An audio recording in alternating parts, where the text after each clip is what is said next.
Sestavine obrokov in prigrizkov za Filipa in njegovega mlajšega brata morajo biti zelo natančno stehtane. Hrano v bistvu stehtam zato, ker imam bolezen fenilketonurijo, zaradi katere ne smem v bistvu preveč beljakovin pojesti. Ne smem jesti mesa.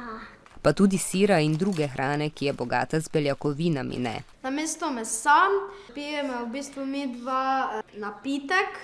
Ko denimo pojemo pico z beljakovinami v telo vnesemo tudi aminokislino fenilalanin, ki jo človeško telo nujno potrebuje, da ustvari živčne prenašalce.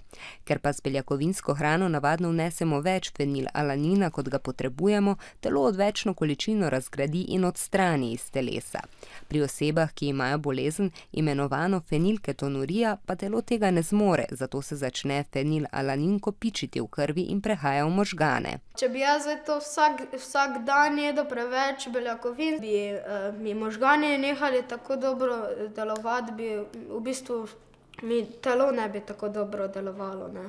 Postal bi nemiren, težje bi se učil, težave bi imel pri gibanju. Ker dieta omogoča normalno življenje, v družini za Filipa in Tineta kupujejo hrano, ki nima veliko beljakovin in naročajo posebna živila. Kruh imam svoj, ga naročamo iz tujine. Prilagojen jedilnik imata tudi v šoli in vrtcu.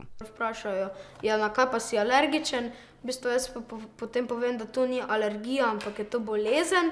V Sloveniji se vsako leto rodita približno 2 otroka s to boleznijo, testirajo pa že dojenčke. Tine in Filip sta tako na dieti že vse življenje. Imam skozi s sabo nekaj, recimo na rojstni dan, kakšen sladoled poleg ali pa prigrizke. Srbijo me pa velikokrat samo mi avtomatsko možgane kliknejo, da v bistvu tega ne smem, ne.